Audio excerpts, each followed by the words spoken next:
Saya sudah lemas sekali pada waktu itu, lemas sekali, sudah tidak ada yang bisa saya konsumsi setelah memakan kering terakhir. Lanjutkan perjalanan lagi sampai saya berpikir sepertinya saya akan meninggal di sana. Sepertinya sudah tidak ada jalan lagi untuk saya keluar dari tempat itu. Saya lanjutkan lagi berusaha dengan lemas, dengan saya tidak bongkar lagi itu tenda, tidak bawa itu carol, saya cuma bawa diri jalan. Bagaimana caranya saya bisa sampai bawah? Tapi kenyataannya saya tidak menemukan sama sekali tempat. Saya jalan lagi sekitaran 2 meter dari arah yang berbeda karena sudah banyak arah yang saya datangi, tapi tetap kembali ke tempat itu. Arah terakhir yang saya datangi 1,5 jam kemudian, kurang lebih 43 menit setelah saya berjalan. Setelah 1 jam itu saya berjalan lagi sekitar 43 menit, saya menemukan sebuah gubuk.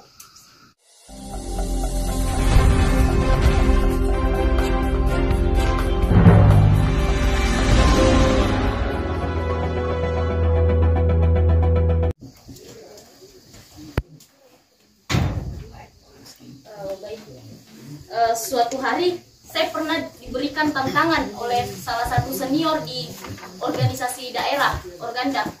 Saya disuruh mendaki sebuah gunung yang terletak di Sidenten Rapang. Memang tidak terlalu tinggi dan tidak terlalu dikenal banyak orang. Saya diberikan tantangan untuk mendaki solo sendiri.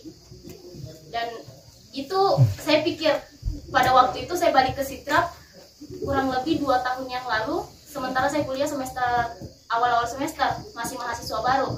Saya kenapa anu sekali? Berdiri adik. Pada waktu itu saya pikir saya pulang ke Sidrap beberapa hari, 4 hari, kurang lebih 4 hari. Tiba-tiba saya kepikiran, waktu itu kosong, 2 hari waktu kosong, Sabtu Minggu.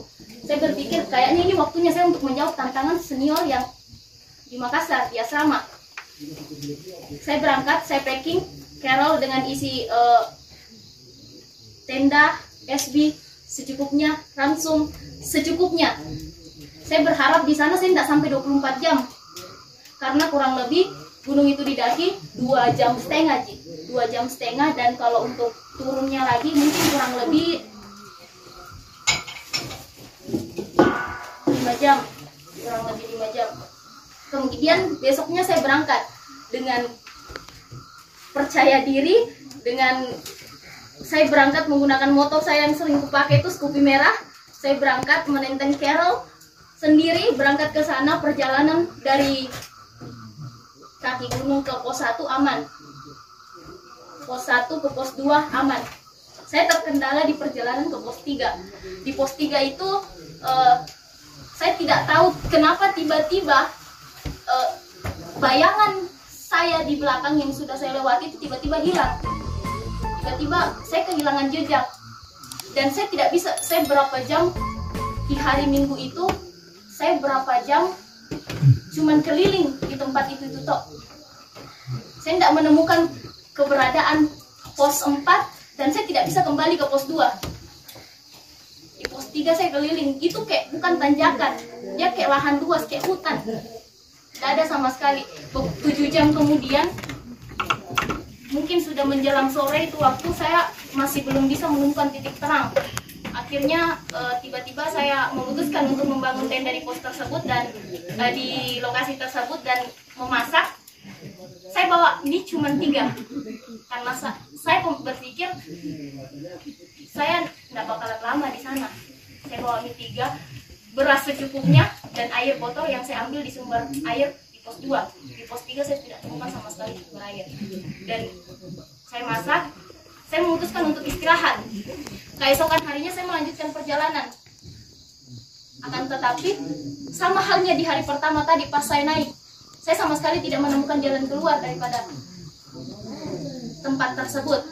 Saya berusaha untuk membuat makanan lagi yang bisa saya konsumsi karena itu sudah keesokan harinya, sudah beberapa jam kemudian itu saya makan lagi itu, dan kayaknya sudah tidak memungkinkan untuk saya tinggal lebih lama lagi, dan saya harus menemukan jalan keluar dari tempat itu. Saya memutuskan untuk tidak melanjutkan perjalanan itu. Saya tidak ada lagi kepikiran untuk saya harus cari pos 4, saya harus sampai di pos 4, saya harus sampai di puncak. Saya tidak pernah kepikiran sampai itu. Yang saya pikir sekarang bagaimana caranya saya bisa kembali ke pos 2, turun ke bawah dengan selamat. Itu. Air tinggal sedikit. Beras pun sudah tidak bisa dimasak. Sama sekali sudah tidak bisa memasak nasi. Yang bisa saya masak itu mie yang sisa 1. 3 jam kemudian lagi, itu sudah hari kedua ya. 3 jam kemudian saya sudah tidak bisa masak mie karena sudah tidak ada air. Itu air sudah habis diminum. Saya sudah lemas sekali pada waktu itu. Lemas sekali, sudah tidak ada yang bisa saya konsumsi setelah memakan kering terakhir. Lanjutkan perjalanan lagi sampai saya berpikir sepertinya saya akan meninggal di sana. Sepertinya sudah tidak ada jalan lagi untuk saya keluar dari tempat itu. Saya lanjutkan lagi berusaha dengan lemas, dengan saya tidak bongkar lagi itu tenda, tidak bawa itu carrier, saya cuma bawa diri jalan. Bagaimana caranya saya bisa sampai di bawah? Tapi kenyataannya saya tidak menemukan sama sekali tempat. Saya jalan lagi sekitaran 2 meter dari arah yang berbeda karena sudah banyak arah yang saya datangi, tapi tetap kembali ke tempat itu. Arah terakhir yang saya datangi 1,5 jam kemudian, kurang lebih 43 menit setelah saya berjalan. Setelah 1 jam itu saya berjalan lagi sekitar 43 menit, saya menemukan sebuah gubuk.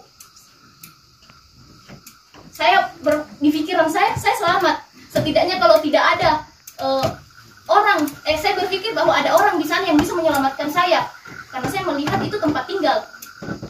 Akan tetapi setelah saya berlari menuju gubuk itu, saya ketuk, tidak ada sama sekali suara. Saya ketuk lagi, tidak ada lagi sama sekali suara.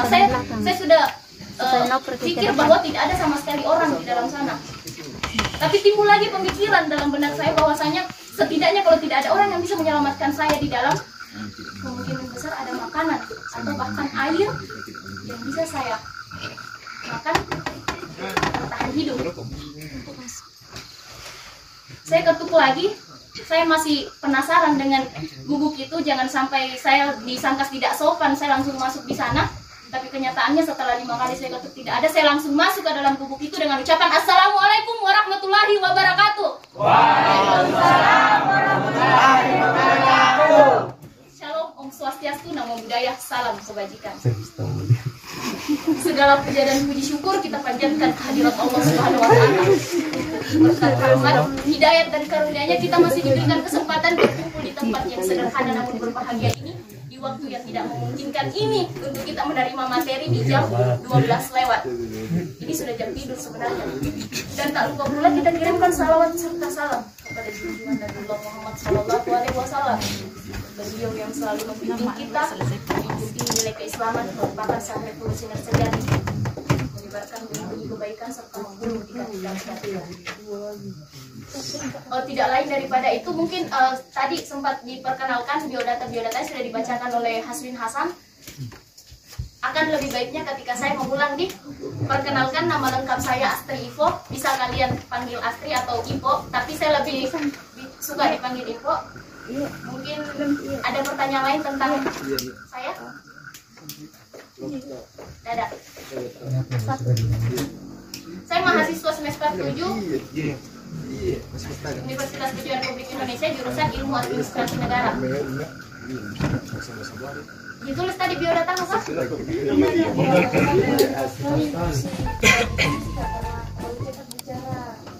Oke, nama lengkap saya Astri